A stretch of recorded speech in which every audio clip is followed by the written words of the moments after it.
In the name of Allah, the most compassionate, the most merciful, and may the peace and mercy of Allah be upon His last and beloved Messenger Muhammad, and may the peace and mercy of Allah be upon you all. The title of this episode is Understanding the Phenomena of Fatigue in Materials from the Noble Quran, from the last revelation of Allah God to people. So in this episode I will show, Allah God willing, how to understand the following phenomena. That when a material, for example, is subjected to cyclic loading, to this kind of action of loading, cyclic loading, after a certain number of times it experiences fatigue, it fractures due to this cyclic loading. How can we understand this phenomena from the Noble Quran completely? Now, to start with, we need to understand the atom. Since matter is composed of atoms, we need to understand the design of the atom. And Allah Almighty explains to us in the Noble Quran how to understand the design of the atom completely. And this can be done by pondering and reflecting upon the verses of the Noble Quran and not just merely reciting them. So Allah Almighty states in the last revelation to people in chapter 67 verse 3 the following: Who has created the seven heavens one above another, you can see no fault in the creations of the most beneficent. And then look again, can you see any rifts? So if we ponder and reflect upon this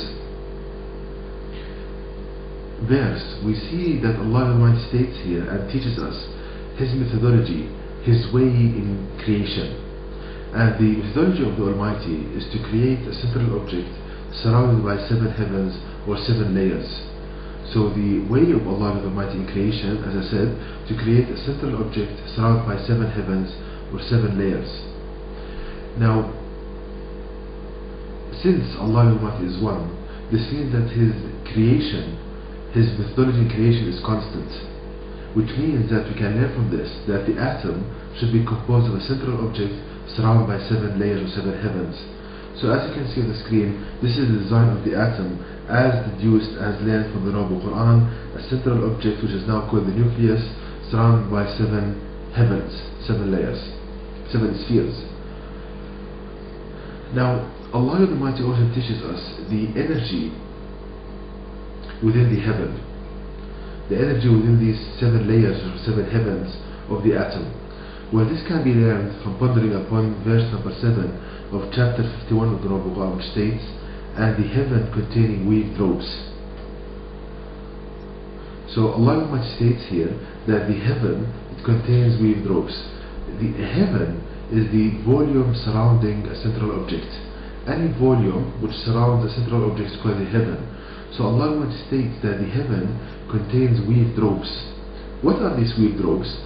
From the Noble Quran you can learn that these weaved ropes are three strings weaved together. So as you can see on the screen, this is the weaved rope, three strings weaved together, vibrating strings. So Allah teaches us that these ropes, these energy ropes, are found in the heaven, whether it's the heaven of the earth or the heaven of the atom, which means that we have these energy weaved rope strings within the heaven of the atom. Now it's interesting to note that Allah God Almighty used the word ropes, since the function of ropes is to produce a pulling action, a tension on the objects on its ends, which means that these energy weaved ropes, they subject the nucleus to a pulling action from one end, and when one atom is brought into close proximity with the other, the energy weaved ropes within the heaven of the first atom will link with the energy weaved ropes within the heaven of the other atom, and a bond is created. So we can learn from the Noble Quran that atomic bonding, this is done by energy weaved ropes linking together, like tying two ropes together. So as you can see on the screen, when we bring two atoms into close proximity to each other, then the ropes from one heaven will link to the ropes from the other heaven, and an atomic bond is created.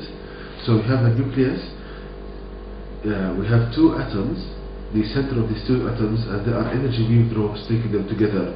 So this is how energy bonds and atomic bonds are created. Now, So we can see, brothers and sisters, the amount of knowledge we can learn by pondering upon the verses of the Noble Quran and then just merely reciting them. So this understanding that atomic bonding is created by energy like ropes attached and ropes linking to each other, it's of paramount importance in understanding material fatigue. How is this so? Now, start with the following case. Now, when we subject a material to cyclic loading, suppose that we have high stress. We are subjecting the material to a very high stress. Now, high stress is the force over area. You can think about like the concentration of the force. So when you subject the material to a large force,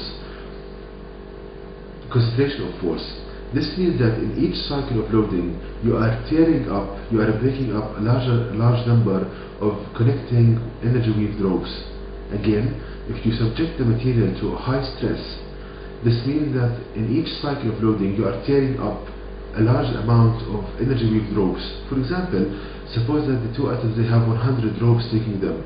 So if you are subjecting to high stress, this means that in each cycle, a large number, let's say for example 20 energy weaved ropes are broken, are torn, which means that few cycles of load, the material will break due to fatigue. So if you represent this in the plot you see on the screen, on the y-axis we have the stress, which is the force over area, the concentration of the force, and on the x-axis we have the number of cycles to fracture.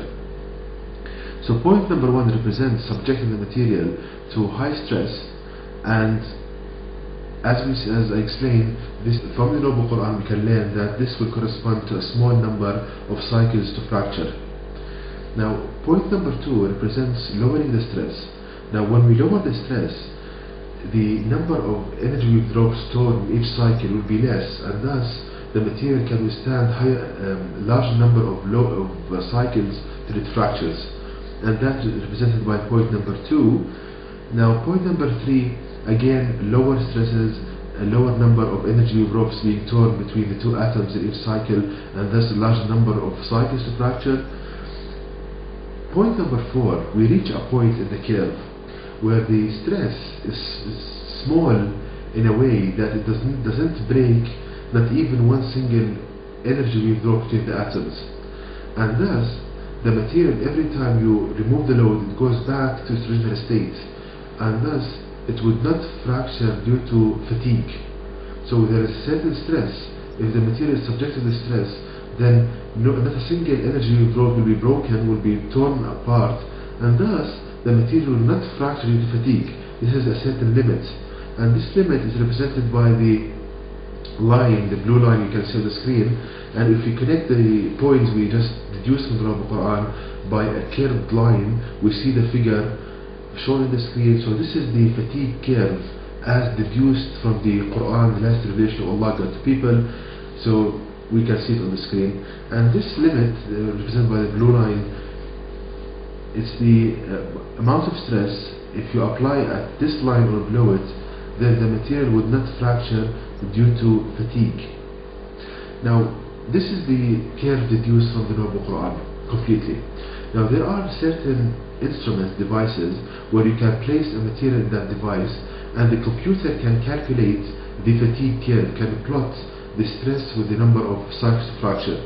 So, if we compare between the two curves, the one deduced from the Noble Quran shown on the left and the one obtained from these instruments, these devices, which show the fatigue curve, we see a perfect match between the two. So glory be to Allah the Almighty, we see a perfect match between the deductions of the Noble Quran and what is obtained from experiments.